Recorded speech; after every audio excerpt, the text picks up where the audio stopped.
wabarakatuh. Alhamdulillahi rabbil alamin. Wassalatu wassalamu ala rasulillahil amin. Sayyidina Muhammadin wa ala alihi wa sahbihi wa dhurriyyatihi wa ummatihi ila yaumiddin wa ba'd. Saudara-saudariku, saya Adi Hidayat kembali menyapa dan mohon izin mendoakan kita semua semoga senantiasa dirahmati, dilindungi dan disehatkan oleh Allah Subhanahu wa taala. Dan lebih daripada itu, semoga kita pula dibimbing oleh Allah Subhanahu wa taala untuk dapat menata seluruh aktivitas kita sehingga lebih baik, lebih mulia, bernilai ibadah dibandingkan dengan hari-hari yang telah kita lalui. Belakangan ini kita diramaikan dengan informasi yang banyak viral, baik di media sosial ataupun juga di media-media cetak, elektronik, bahkan di televisi, pemberitaan seputar Bahai yang diawali dengan pernyataan Menteri Agama Republik Indonesia pada tanggal 26 Maret ya, yang ini memang juga diunggah di akunnya Bahai Indonesia. Jadi kalau kita buka ini Bahai Indonesia, di sini ada tulisan ya, agama Bahai rayakan Nauruz bersama Menteri Agama RI Yakut Khalil Qomas ya, dan 16.000 kali ditonton saat kita lihat sekarang dan 4 bulan lalu. Ya, kalau kita teliti kembali datanya 4 bulan lalu itu di sini 26 Maret 2021 ya. Jadi ini disampaikan 26 Maret 2021 dan kita sudah juga banyak menyimak, mendengar pernyataannya, dan menariknya ramai lagi ya. Jadi perbincangan, jadi bahan diskusi, bahan kajian di waktu-waktu kita saat ini. Bagaimana kita bisa mempelajari, memandang dan menyikapi hal dimaksud. Dalam konteks inilah kita berjumpa untuk sedikit banyak kita belajar, dan tujuan dari pembelajaran ini bagaimana kita bisa menimbang segala informasi yang kita bisa dapatkan dari sudut pandang Islam sebagai umat Islam tentunya. Kemudian bagaimana dengan itu semua kita bisa menjaga akidah dan syariat keislaman kita sehingga kita bisa pertahankan sampai kita kembali kepada Allah Subhanahu wa taala. Dari sini saya akan mencoba untuk menggali dari 3 ya, cara pandang utama. Yang pertama tentang sejarah Bahai itu, sehingga dari pendekatan sejarah ini kita bisa mengerti, oh ini loh gitu ya, pemikiran Bahai itu seperti ini ya, aliran Bahai itu demikian. Nanti dari sisi sejarah ini kita bisa melihat dari sudut pandang Islam ya, bagaimana Islam menilai, apakah dipandang oleh Islam ini punya nilai-nilai kebaikan, apakah dipandang oleh Islam sebagai sesuatu yang menyimpang dari sudut pandang Islam, ya kan? Lalu bagaimana menyikapi ini dalam kehidupan. Dan terakhir yang ketiga tentunya kita juga akan melihat bagaimana terkait dengan pandangan di negara ya. Dalam konteks ini nanti ada keputusan Presiden Republik Indonesia yang juga menyantumkan atau terkait berkelindan dengan Bahai ya. Kita akan lihat nanti bagian-bagiannya. Izin saya masuki terkait aspek sejarah dulu. Sebelum kita membahas lebih jauh, saya ingin mengingatkan kita dalam ranah ini tidak kita gunakan untuk mencela ya, berselisih atau berkata-kata yang tidak pantas. Kita berargumentasi ilmiah, menempatkan sesuatu sesuai dengan porsinya, berikan penilaian yang wajar, dan di situ kita bersikap dengan cara yang benar. Ya, dalam pendekatan sejarah kita bisa lihat dan berbagai referensi akan menuju kepada titik yang serupa. Jadi Anda mau baca dari sudut pandang manapun akan ditemukan fakta sejarah ini. Bahwa di awal abad atau sekitaran abad 19, kalau kita berikan interval waktunya sekitar tahun 1819 sampai dengan tahun 1850 kurang lebih ya. Nah ini di Persia yang kita kenal sekarang, khususnya wilayah Iran, kan, berkembang faham Syiah. Sampai dengan kini kita dapati juga ya, mazhab resmi di Iran itu Syiah, dan aliran utamanya di antara sekian sekte yang berkembang di Syiah ya, nanti misalnya ada aliran Zaidiyah, Ismailiyah, Itsna Asyariyah, dan yang lain-lainnya. Nah ini yang berkembang bahkan sampai dengan kini, yaitu aliran Syiah, Itsna Asyariyah kan? Ithna Asyariyah. Ya, Asyariyah. Atau dikenal dengan aliran Syiah 12 imam, ya. Ithna Asyariyah itu kan 12, ya, Ithna Asyar. Ya, 12 imam yang meyakini bahwa ada imam-imam setelah Rasulullah SAW yang dipilih untuk membimbing umat manusia pada satu konsepsi yang mereka yakini.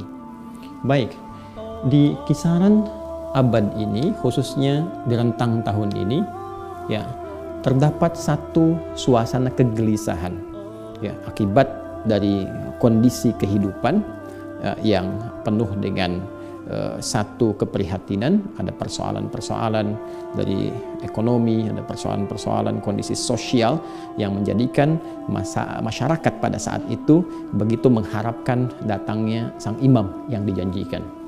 Ya, dan kedatangan imam ini, ya, ini umumnya dipahami akan didahului dengan apa yang disebut dengan al-bab.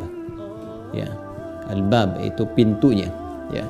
Karena itu ini urutan sebelum imam, nah ini ada al-bab. Jadi kalau nanti ini imam, sebelumnya ada al-bab. Kalau kita urutkan ke sini lagi, di sini ada nabi, ada imam, ada al-bab, ya. Al-bab ini terambil dari satu redaksi hadis yang sangat populer, tapi setelah divalidasi itu hadisnya palsu, ya kan? Ana Madinatul Ilmi wa Aliyu babuha, ya. Diklaim bahwa Nabi pernah mengatakan, saya adalah kota atau pusat pengetahuan, sedangkan Ali adalah pintunya, al-bab. Sekali lagi, hadis ini sangat populer, tapi setelah divalidasi hadisnya, riwayatnya apa? Palsu. Baik, maka dari kata al-bab ini, ya, pintu pembuka, ya, untuk imam, pintu pembuka untuk pengetahuan selanjutnya. Muncullah sosok di rentang waktu itu seorang bernama Mirza, ya, ini gelarnya, namanya Ali, ya, Muhammad, ya, Ali Muhammad Syirazi, Ali Muhammad Syirazi, yang mendeklarasikan diri sebagai al-bab yang dimaksudkan. Jadi yang bersangkutan mengatakan, sayalah al-bab, pintu pembuka untuk kedatangan imam, solusi dari kegelisahan yang dirasakan oleh masyarakat pada saat itu. Bahkan belakangan yang bersangkutan bukan hanya mengklaim sebagai al-bab, tapi juga mengklaim diri sebagai nabi. Ya, mengklaim diri sebagai nabi dan mengatakan menerima kitab suci yang disebut dengan al-bayan namanya. Ya, nah ini poinnya. Ya, yang dikenal dengan nama apa? Al-bayan. Ya, jadi mengklaim sebagai nabi dikenal dengan nama al-bayan. Nah, ini justru menimbulkan gejolak baru, ya, yang tadinya sudah gelisah, resah, muncul gejolak, ya, karena memang ada juga orang-orang yang mengikutinya, meyakini, mengikuti dan sebagainya, sehingga pemerintah pada saat itu mengambil tindakan tegas dengan menangkap yang bersangkutan. Ya, ini ditangkap. Nah, ini memang satu yang wajar, ya, hal-hal yang bisa menimbulkan gejolak, ya, apalagi yang tidak jelas dan sebagainya. Nah, ini juga bertentangan konsepsi ini dengan apa yang telah dipahami di Persia atau di Iran pada masa itu, sehingga ini diamankan, ditangkap, dan pengikut-pengikut setianya, terutama tokoh-tokohnya, ya, itu kemudian mengadakan pertemuan pada tahun 1848, ya, di satu distrik namanya Badashit, ya, Badashit. Nah, jadi mereka berkumpul untuk merundingkan, ya, apa sikap yang diambil kemudian setelah ditangkapnya Ali Muhammad Syirazi ini yang memproklamirkan dirinya di Isfahan, ya, di Isfahan pada saat itu sebagai seorang nabi dengan kitabnya Al-Bayan dan sudah melampaui klaimnya sebagai Al-Bab. Maka berkumpullah kemudian di Badashit beberapa tokoh-tokoh utama, ya, murid-murid atau pengikut Ali Muhammad Syirazi ini, yang diantara yang berkumpul pada saat itu adalah yang bernama, ya, gelarnya juga Mirza, ya, Husain, ya, Ali Al-Mazarandani. Ya, jadi nanti ada Mula Husain Bashur yang mengatakan dirinya dengan Babul Bab, ya, dan diantara tokoh pentingnya supaya kita agak cepat juga ada Mirza Hussein Ali Al-Mazarandani, ya, yang kelak juga menyebut dirinya dengan Al-Baha, ya. Jadi ini yang kalau yang ini Al-Bab, maka yang ini mengklaim atau menyebut dirinya dengan apa? Al-Baha, ya, Al-Baha. Nah, dalam pertemuan ini mereka sepakat, ya, sepakat untuk memproklamirkan berdirinya satu doktrin ajaran baru, ya, satu doktrin agama baru yang menghapuskan syariat Islam yang berlaku pada saat itu, ya, syariat Islam dengan pemahaman Syiah Itsna Asyariyah itu, ya, pemahaman Syiah, saya katakan pemahaman karena konsepsinya dari sini, ya. Kemudian mereka mengatakan terhapus syariat itu, ya, dengan datangnya agama baru ini mereka namakan dengan Babiyah, Al-Babiyah. Asalnya ini, ya, Al-Babiyah. Nah, itu.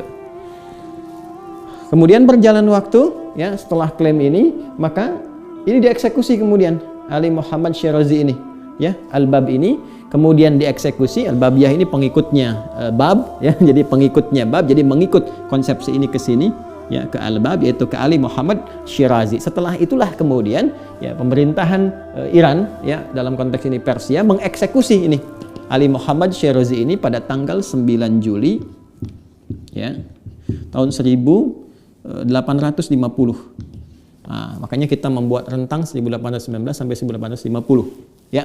Nah, ini pada tanggal 9 Juli 1850 maka dieksekusilah kemudian, ya, Ali Muhammad Syirazi yang mengklaim dirinya sebagai Al-Bab, bahkan seorang nabi dengan kitabnya Al-Bayan, dan kemudian sampai dengan meninggal dimakamkan di Gunung Karmel, ya.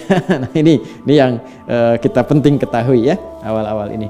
Nah, lalu setelah ini dieksekusi, menariknya teman-teman sekalian, ini Mirza Hussein Ali Al-Mazarandani yang mengatakan dirinya Al-Baha ini juga mengklaim diri kemudian setelah itu sebagai nabi, pengganti dari ini Ali Muhammad Syirazi, ya. Dia mengklaim, ya, lalu membuat sebuah doktrin juga baru, gitu, ya, dari situ yang doktrin ini menghapuskan ajaran-ajaran sebelumnya, yaitu Babiyah, ya. Jadi ini doktrin Babiyah ini kan dipakai kemudian dengan cara yang sama metodologinya oleh Mirza Hussein Ali Al-Mazarandani, ya. Al-Bab kan punya keyakinan bahwa setiap nabi-nabi itu membawa risalah sesuai dengan umatnya, kemudian dia mengklaim dirinya sebagai nabi di masa dia pada saat itu, lalu dihapuskanlah ajaran-ajaran sebelumnya, syariat sebelumnya dengan datangnya dia. Maka ini Mirza Hussein Ali Al-Mazarandani pun melakukan hal yang sama dengan metodologi yang sama. Dia mengklaim diri kemudian sebagai seorang nabi, ya. Kemudian yang paling menarik, dia gunakan metodologi yang sama dengan Ali Muhammad Syirazi, bahwa Al-Babiyah pun yang sebelumnya pun terhapus dengan kedatangan dia, ya. Maka dimulailah konsepsi kemudian ajaran Mirza Hussein Ali Al-Mazarandani ini yang menyebut dirinya dengan Al-Baha dan menamakan ini sebagai Bahaiyah, ya, Al-Bahaiyah, iya. Nah, ini kan kita tuliskan dalam bahasa Arabnya Bahaiyah, ya, yang para pengikutnya disebut dengan nama Bahai, ya. Bahai ini asalnya kemudian muncul kata Bahai. Nah, ya, jadi Bahai, ya, pengikutnya disebut apa? Bahai, kan? Nah, teman-teman sekalian, di sini ketika ia membuat doktrin, maka ia mencoba merumuskan sesuai dengan pemahaman dan misi yang dia bawa, gitu kan. Lalu dia mengumpulkan, ya, mencampur adukan, ini yang dari Islam, ini yang dari Buddha, ini yang dari Hindu, ya, ini yang dari Kristen. Kalau dalam konteks kekinian digabungkan berbagai keyakinan-keyakinan yang ada di muka bumi ini terlepas dari klaim kebenarannya, maka dikonsepsikan menjadi satu bagian ajaran yang ini yang dikenal dengan nama Bahaiyah, Bahai. Ya, karena itu ini kalau kita tarik dari garis sejarah, ini nggak bisa dilepaskan, ya, dari nilai-nilai kesejarahan historikal yang tersambung sebelumnya, ya, dari pemahaman Syiah Itsna Asyariyah, kemudian melahirkan sempalannya ini, ya, Babiyah, ya, mengaku nabi dengan kitabnya Al-Bayan. Dari sini kemudian muncul Al-Bahaiyah, ya. Makanya dari segi peribadatan, ya keyakinan pun. Nah, ini konsepsinya ini ya saya tidak katakan menarik ya, ya. Tapi apa ya kita katakan bahasanya ya campur aduk lah, ya campur aduk. Ada yang diambil dari Islam, ya misalnya apa? Yang diambil dari Islam ada sholat, ya sholat. Bagaimana cara sholatnya? Ya cara sholatnya cukup ditunaikan 3 waktu saja dalam sehari. 3 waktu ini setiap waktunya 3 rakaat, ya pagi, siang, sore. Ya sholatnya 3 rakaat, ya yang dari pagi, kemudian siang, kemudian sore, gitu kan? Yang kalau kita gabungkan jadi 9, ya setiap pagi, siang, sore. Belakangan ada yang 1, gitu kan? Kemudian juga dia mengklaim ada juga puasa, ya yang dilakukan. Puasa itu hanya dilakukan dari kalangan usia 21 sampai 42 tahun. Nah, kan? Kalau sudah melewati ini, sudah nggak ada kewajibannya lagi. Kan? Puasa ini dilakukan selama 19 hari. Dari tanggal 2 sampai dengan 20 Maret. Nah, ya setelah itu, berhari raya itu yang kemudian viral. Dan videonya mengungkapkan itu ya, Nauruz itu. Ya. Nah ini puasanya. Ini sholat juga. Persoalan juga nggak ada sholat berjamaah, sholatnya sendiri-sendiri. Jadi diambil doktrin sholatnya, tapi dirubah kemudian isinya, ya disesuaikan dengan kepentingannya, konsepsi pribadinya. Kemudian jadikan 3 rakaat pagi, siang, sore, nggak ada berjamaah. Yang berjamaah itu sholat jenazah saja. Ya menariknya kiblatnya pun itu bukan ke Ka'bah, bukan ke Mekah. Ya, atau bahkan ke tempat-tempat misalnya Ibrahimiyah itu agama-agama yang diklaim satu jurusan, satu jalur ke Nabi Ibrahim alaihissalam, sekalipun nanti ya dari ini ada perbedaan pandangan tentang kebenaran atau otentisitasnya.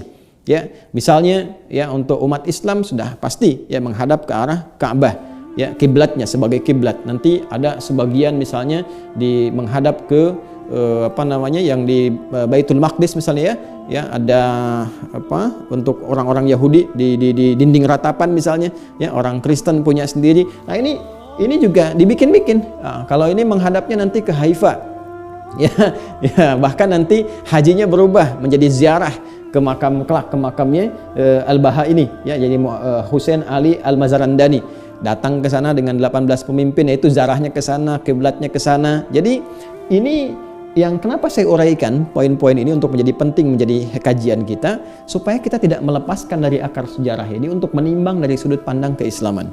Ya, jadi jelas dari sini ada bagian-bagian yang diambil dari syariat atau tata cara ibadah Islam yang kemudian ya direkonstruksi kembali, ya diolah kembali, atau mungkin dalam bahasa kitanya kita bisa katakan diselewengkan. Ya, artinya diganti gitu kan, direduksi nilainya, diarahkan menjadi konsepsi sendiri, tapi kita sebagai muslim akan merasa keberatan. Karena apa? Karena ajaran yang diambil ini pada mulanya adalah ajaran-ajaran yang dipraktekkan oleh umat Islam, kemudian diambil, dikonsepsi lagi, dipraktekkan dengan keyakinan yang dibuat oleh pembuatnya.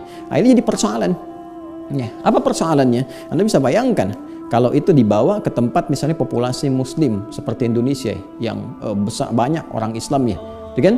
Yang juga di sana tidak semua orang dalam posisi orang Islam yang memahami tentang ilmu keislaman dengan baik.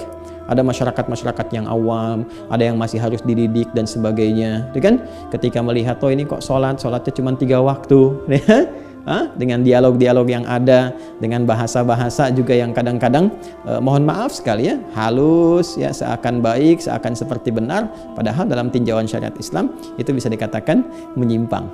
Jelas ya? Nah, ini sebagian dari persoalan tata cara ibadah. Saya belum bicara tentang keyakinan yang bahkan dari sisi keyakinannya nanti menjadikan dan mengangkat status bab ini sebagai Tuhan. Ya.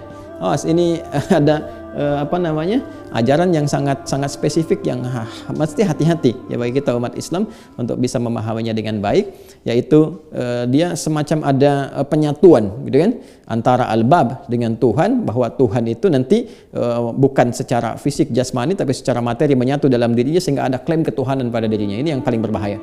Ya, dan ini sebetulnya juga bisa dikaitkan dengan aspek sejarah yang lebih panjang lagi.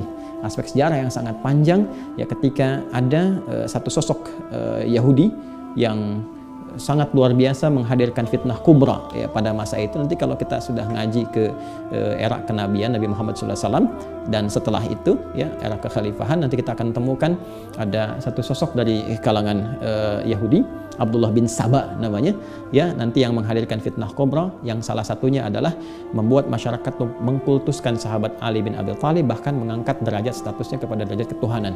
Nah, ini yang nggak jauh berbeda nanti muncul di sini, sehingga ada juga yang menduga bahwa aliran ini ada campur tangan ya dari kalangan-kalangan umat Yahudi, atau ada yang menyebutnya sebagai bagian irisan dari Yahudi karena ada kemiripan-kemiripan ya. Irisan itu kalau Anda satukan begini lingkaran, tengah-tengahnya itu ya, itu ketemu ya, jadi antara Yahudi, kemudian di sini ada Syiah, di tengah-tengahnya ya Bahaiyah gitu ya.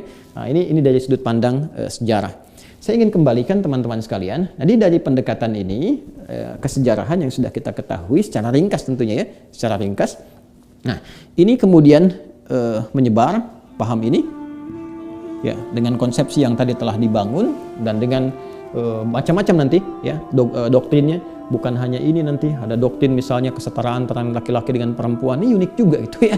Dari mana doktrin-doktrin semacam ini yang telah kita temukan, yang sekarang ini itu kan yang sering dibawa kampanyenya ya oleh orang-orang yang membawa bendera pluralisme ya kan, liberalisme ya, dari kesetaraan gender, menganggap semua agama sama, menuju pada Tuhan yang sama, cuman caranya beda-beda. Enggak jauh beda dengan ini ya, enggak jauh beda gitu ya. Nah, cuman mungkin ini lebih spesifik kepada konsepsinya, kalau itu lebih kepada bawa cuma pemikiran-pemikiran seperti itu saja. Nah, ini dibawa ya sampai nanti juga sampai ke Nusantara yang dulu belum jadi Indonesia ya. Ada tokoh-tokoh diantara ini yang diutus juga oleh ini ya, Husain Ali Mazarandani, yang menyebut dirinya dengan Al-Baha atau Bahaullah ya, Bahaullah. Maka diutuslah seorang bernama Jamal Effendi ya, yang kelak membawa doktrin Bahai ini ke Nusantara dan menyebarkannya kemudian di Nusantara sampai dengan kita meraih kemerdekaan pun ada komunitas-komunitas ya, komunitas-komunitas Bahai yang juga bertahan sampai dengan kekinian. Nah, ini saya ingin jelaskan karena jangan-jangan juga komunitas Bahai ini tidak mengerti sejarahnya seperti apa, gambarannya bagaimana ya. Jadi kalau ada yang melihat sholatnya 3 rakaat pagi siang sore, hajinya bukan ke Mekah dan sebagainya, nah, hati-hati ya, itu bukan Islam ya, itu bukan Islam. Nah, ini doktrin ini tersebar sampai juga ke Nusantara, kita sudah tahu. Nah, dari sini kemudian juga yang paling menarik, ini mewariskan kepada anak, cucu dan pengikutnya ya, untuk menjaga paham atau doktrin yang telah dibuat, dan diantara penjagaannya dengan menuliskan ya satu tulisan-tulisan yang dihimpun yang kelak kemudian menjadi kitab yang disucikan ya, yang disebut dengan kitab Al-Aqdas namanya. Ini saya tunjukkan pada teman-teman diantaranya. Nah, ini dia kitab Al-Aqdas ya. Nah, ini saya coba download, kemudian dikumpulkan, dan saya sudah melihat ya, melihat isinya yang sudah paham lah kalau kita sudah tahu seperti apa gambarannya. Nah, ini teman-teman sekalian tentang sejarah ini yang memberikan gambaran konsepsi ini kepada kita. Lalu bagaimana syariat Islam menilainya? Nah, ini bukan hal baru, jauh sejak era masa sekarang, bahkan barangkali responnya cepat sekali sejak kemunculannya ya. Jadi yang paling menarik dari pemerintahan Iran atau di wilayah Persia, atau yang justru juga pemahamannya menggunakan Syaifna Asyariyah, ini menghukumnya dengan sesuatu yang menyimpang, yang sesat, sampai ditangkap dan dieksekusi dari pemikiran Mirza Ali Muhammad Syirazinya ya. Karena itulah kemudian walaupun pemahaman ini sempat dibawa ke Daulah Fatimiyah saat di Mesir ya, mulai ada kekuasaan diambil sampai kemudian ditaklukkan dan kembali kepada ajaran Ahlussunnah wal Jamaah, maka banyak sekali fatwa yang dikeluarkan oleh para Grand Sheikh Al-Azhar atau bahkan Dewan Fatwa ya, Majelis Ifta di Mesir ya, dari sejak dulu, dari 1939 ya sampai dengan 1981 masih dikomentari, jauh dari, jadi bahkan sebelum kemerdekaan Negara Kesatuan Republik Indonesia, sebelum Indonesia lahir ya, 17 Agustus 1945. Jadi dari 1939 itu sudah ada fatwa, sebelumnya sudah ada kajian, fatwa resminya sudah ada, 1981 juga sudah ada. Bahkan Syekh Muhammad Khudr Al-Husain, Grand Sheikh Al-Azhar ya, Grand Sheikh ya Al-Azhar Al-Syarif ya, namanya Syekh Muhammad Khudr Husain, ya, itu punya satu kitab namanya Rasail al-Islah. Rasail al-Islah, atau kita tuliskan dalam bahasa Latin disambungkan Rasail Islah. Rasail al-Islah di juz yang kedua. Kalau ada kitabnya teman-teman bisa cek ya, halaman 188. Itu dengan tegas mengatakan setelah beliau menganalisis, ya, merinci, kemudian melihat tujuan-tujuannya, bahkan ditinjau dari sejarahnya. Ini orang ini siapa, Ali Muhammad Syirazi ini, gitu kan? Tiba-tiba bawa pemikiran ini, situasi saat itu bagaimana pengaruh lingkup politik global pada masa itu, bagaimana kemudian pandangan dunia global terhadap Islam dan sebagainya, sampai menyimpulkan bahwa ajaran ini, kata beliau, memang sengaja diciptakan untuk merusak Islam. Ya, karena di antara ajaran-ajarannya itu menakwil dengan seenaknya, memberikan pandangan-pandangan dengan seenaknya terhadap bahkan ayat-ayat Quran, ya, berita-berita, informasi, ayat-ayat, firman-firman yang disampaikan dalam Al-Quran. Ya, seperti misalnya menafsirkan ya 11 gemintang yang bersujud ya kepada Nabi Yusuf alaihissalam dalam mimpi itu adalah 11 imam. Ya. Kemudian ditafsirkan rembulan dengan Fatimah, ya, kemudian ditafsirkan macam-macam lah, gitu ya. Jadi banyak sekali tafsiran-tafsiran, sampai juga membawa syariat sholat tapi sudah dimodifikasi dan sebagainya, sampai beliau berkesimpulan ini memang dimunculkan untuk merusak ajaran-ajaran Islam, sehingga masyarakat muslim ya itu sedikit banyak bisa terpengaruh dan melihat, oh ini loh ya, ternyata ada pilihan dalam berislam itu, yang sholatnya bisa cuma 3 rakaat saja dalam tanda petik, gitu kan, yang hajinya begini, ya, yang puasanya cuma 19 hari, usianya juga terbatas dan sebagainya. Bagi kalangan awam yang mungkin tidak mengerti, ini bisa bermasalah. Karena itu beliau menfatwakan bahwa ini menyimpang, ya, bahkan menghukumi kafir. Kafir itu keluar dari Islam. Ya, kalau memang ada yang muslim dia menganut ajaran ini, maka dihukumi murtad. Ya, tapi kalau dia memang bukan muslim menganut ajaran ini, maka terpisah, tertutup, terhalang. Ya, kafir itu bahasa agama ya. Tolong, kafir itu bahasa agama, lawan dari iman. Jadi sama saja ya, kalau dalam konsepsi Islam, iman artinya yakin tanpa ragu, lawan dari iman lawan dari iman adalah kafir, terhalang, tertutup, ya, tidak meyakini, ada keraguan atau bahkan tidak yakin sama sekali. Ya, itu biasa saja gitu. Ada kalimat-kalimat ini adalah terminologi agama, ya. Jadi kita kembali ke sini. Difatwakan bahwa yang pertama ini bukan bagian dari Islam, ini satu, ya. Yang kedua tentunya ada nilai-nilai keberatan ya dari nilai-nilai keislaman yang dibawa, dikonsepsikan di dalamnya, sehingga mengesankan seakan-akan terlihat bagi kalangan awam ini seperti ada ajaran yang memiliki kesamaan dengan Islam. Ya, dan di sini umat Islam seharusnya merasakan ada keberatan di sini, sehingga ada hal-hal yang memang harus disoal dalam konteks ini yang lekat kaitannya dengan nilai keislaman, ya. Kemudian teman-teman sekalian juga dihukumi Grand Syekh Al-Azhar yang setelahnya bahkan Syekh Jadul Haq juga yang memberikan pandangannya, bahkan di antara para syekh mufti-mufti besar dunia yang mengatakan bahwa jika ada di keluarga umat Islam, ya, ayahnya muslim, ibunya muslim, anak-anaknya muslim, tapi satu di antara anaknya ada yang mengikuti paham ini bahaya, ya, maka dia terhalang dari warisan. Ya, terhalang dari warisan. Jadi dari sifat kewarisan juga dikomentari, dari sifat keyakinan juga dikomentari, dari sifat ibadah juga dikomentari.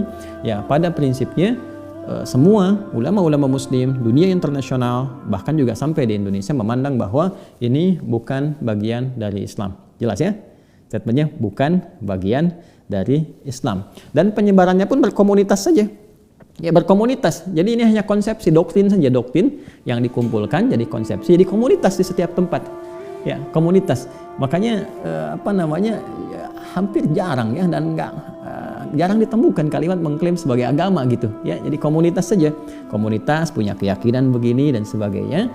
Karena itu di Indonesia sendiri, saya kembali kepada kebagian ketiga ya. Satu dari segi sejarah, dua pandangan syariat Islam, ketiga dalam konteks kehidupan berbangsa bernegara. Ya, di negara Kesatuan Republik Indonesia sendiri, ya, pada saat masa Presiden Kiai Haji Abdurrahman Wahid atau dikenal dengan Gus Dur, yang membatalkan ya keputusan Presiden nomor 264 tahun 1962 dengan lahirnya keputusan Presiden Indonesia nomor 69 tahun 2000. Jadi nanti Anda bisa download juga ya Kepres keputusan Presiden nomor 69 tahun 2000 ya, yang membatalkan keputusan Presiden nomor 264 tahun 1962. Ya, ini menariknya gini, ada sementara kalangan yang menjadikan sebagai acuan, tapi saya yakin juga nggak dibaca secara teliti. Mari kita lihat ya bagaimana ini dicantumkan. Saya bacakan ya dari sejak depannya. Presiden Republik Indonesia, Keputusan Presiden Republik Indonesia nomor 69 tahun 2000 tentang pencabutan Keputusan Presiden nomor 264 tahun 1962 tentang larangan adanya organisasi Liga Demokrasi, Rotary Club, Divine Life Society, Fismet Selaren Log, Loge Agung Indonesia, Moral Realman Movement, Ancient Mystical Organization of Rosicrucians, Amors, dan organisasi Bahai. Jadi di Kepres ini nggak disebut agama, ya Mas, disebutnya organisasi. Karena tadi saya katakan ini kan berkomunitas, ya, dan organisasi Bahai. Jadi di sini di Kepres jelas disampaikan bahwa bahkan kalau kita menimbang, ya, mengingat, memutuskan, menetapkan, ya. Jadi seluruh timbangan ini ada 4 poin. Ya, kemudian bahwa pembentukan organisasi sosial kemasyarakatan dan keagamaan pada hakikatnya merupakan hak asasi setiap warga negara Indonesia. Ya, jadi kemudian B, bahwa larangan terhadap organisasi-organisasi sebagaimana dimaksud dalam Keputusan Presiden nomor 264 tahun 1962 dipandang sudah tidak sesuai lagi dengan prinsip-prinsip demokrasi. C, bahwa meskipun dalam kenyataannya Keputusan Presiden nomor 264 tahun 1962 sudah tidak efektif lagi, namun untuk lebih memberikan kepastian hukum perlu secara tegas mencabut Keputusan Presiden tersebut. D, bahwa berdasarkan pertimbangan sebagaimana dimaksud huruf A, B, dan huruf C di atas, maka dipandang perlu untuk mencabut Keputusan Presiden nomor 264 tahun 1962. Nah, jadi ingat, ini ya munculnya Kepres ini nomor 69 tahun 2000 ini untuk mencabut Kepres sebelumnya 264 tahun 1962 tentang apa? Pembentukan organisasi sosial kemasyarakatan dan keagamaan. Jadi ini tentang organisasi, bukan tentang keyakinan, bukan tentang keagamaan.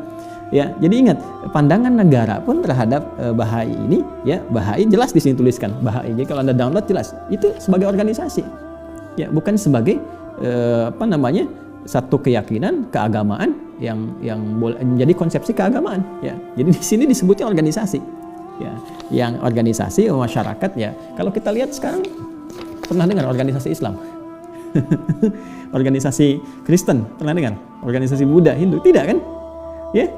Agama menetapkan, bahkan ya Indonesia menetapkan, negara menetapkan bahwa ini agama Islam, ya kan, agama Islam, agama Kristen, ya kan. Agamanya apa? Buddha. Agamanya apa? Hindu, gitu kan? Ya, Katolik, Konghucu, jelas kan? Ya, Anda pernah dengar kata organisasi Islam kan? Tidak. Mungkin ormas ada, ormas Nahdlatul Ulama, ormas Islam, ya kan? Ormas keagamaan, ya kan? Kemudian ada ormas apa lagi? Ormas Muhammadiyah, ya kan? Ormas Persis, Dewan Dakwah Indonesia dan sebagainya. Jadi yang terkait dengan ini, teman-teman sekalian, ini pemerintah, ya, pada saat itu negara memandang sebagai organisasi. Artinya kumpulan masyarakat yang mengumpul dan sebagainya, sedangkan doktrinnya itu diserahkan, ya, kepada pandangan nilai syariat keagamaan kita. Jadi kalau saya mohon izin, ya, kalau boleh menyampaikan satu hal, barangkali izin rembuk kepada kita umat Islam khususnya, maka mesti belajar kembali, ya, tentang perjalanan sejarah. Karena sejarah itu penting untuk dilihat, sehingga dari sejarah itu kita bisa bercermin untuk menatap masa depan, atau minimal situasi-situasi kini yang sedang kita hadapi. Kita bisa melihat, ya, oh ini sumbernya dari mana sih? Apakah benar Islam atau hanya dibuat, ya, untuk memecah konsentrasi umat Islam, ya kan?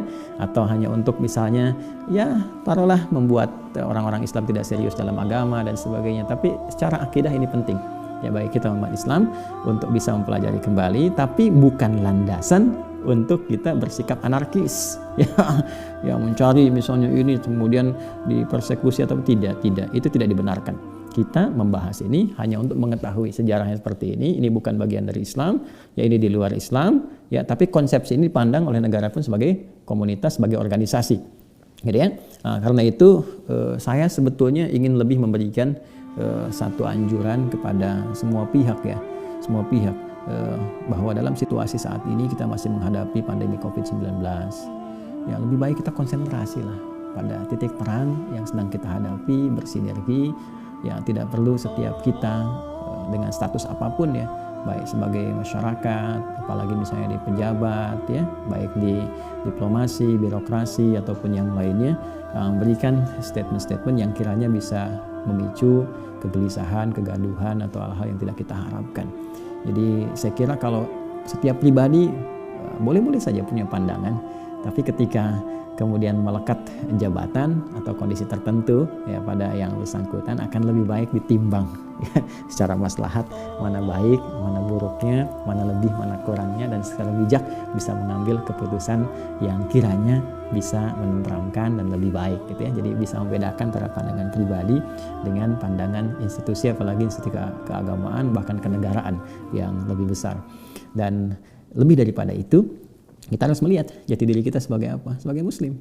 Ya, bagi muslim, ya bagi umat Islam. Tentunya bagi non muslim punya pandangan-pandangan sendiri, dan bagi umat Islam dari sisi akidah juga mesti menjaga dengan baik. Jangan sampai apa yang kita utarakan berisiko bagi orang-orang awam itu ya, untuk bisa terjebak dalam lunturnya akidah, sehingga hal yang tidak diketahui sebelumnya malah banyak dicari, banyak dikaji, dan mendapat referensi yang salah. Ya, orang sedang galau, lihat ya, tadinya sholat 5 waktu, tiba-tiba dia awam, dia galau gini, orang kayaknya punya pilihan jadi 3 dan sebagainya, padahal dia nggak mengerti kalau itu bukan bagian dari Islam dan sebagainya. Ya, itu saya kira cukup bersikap bijak. Sudah tahu ini, kalau ingin jauh lebih dalam juga banyak kajian-kajiannya dari ustaz-ustaz lain juga banyak. Ya, ada yang juga pernah ke Haifa, ya ada yang pernah Gunung Karmel juga dan sebagainya, itu pasti tahu lah ya, kondisi-kondisinya. Jadi saya kira cukup sampai di sini. Nggak usah diperdebatkan lagi, tidak usah rame-rame lagi. Jadi sudah mengerti, sudah paham, kita saling menghormati dalam kehidupan berbangsa dan bernegara. Dan bagi umat Islam cukup mengetahui apa yang telah kita bahas tadi secara umum untuk mengambil sikap yang baik. Jadi hentikan segala perselisihan, perdebatan, mari kembali fokus untuk bersama-sama menangani pandemi COVID-19 dengan keterlibatan kita semua semaksimal yang bisa kita lakukan. Saya mencintai Anda semua, maafkan saya kalau ada tutur kata yang kurang berkenan, saya mohon maaf sebesar-besarnya, tidak bermaksud ya mencari celah-celah untuk menyudutkan satu pihak atau yang lain, tidak, sama sekali tidak. Ini hanya memberikan satu wawasan dan menjaga akidah umat Islam khususnya sebagai tanggung jawab kami dari para ulama yang tentunya diantara tugasnya membimbing umat masyarakat kepada jalan-jalan yang baik yang Allah ridhai, karena suatu saat akan ditanya. Ya, akan ditanya dan dipertanggungjawabkan di hadapan Allah Subhanahu wa taala. Semoga Allah meridhai. Maafkan saya. Subhanakallahumma bihamdika asyhadu an la ilaha illa anta astaghfiruka wa atubu ilaik. Wa akhiru da'wana alhamdulillahi rabbil alamin. Wal 'afwu minkum. Assalamualaikum.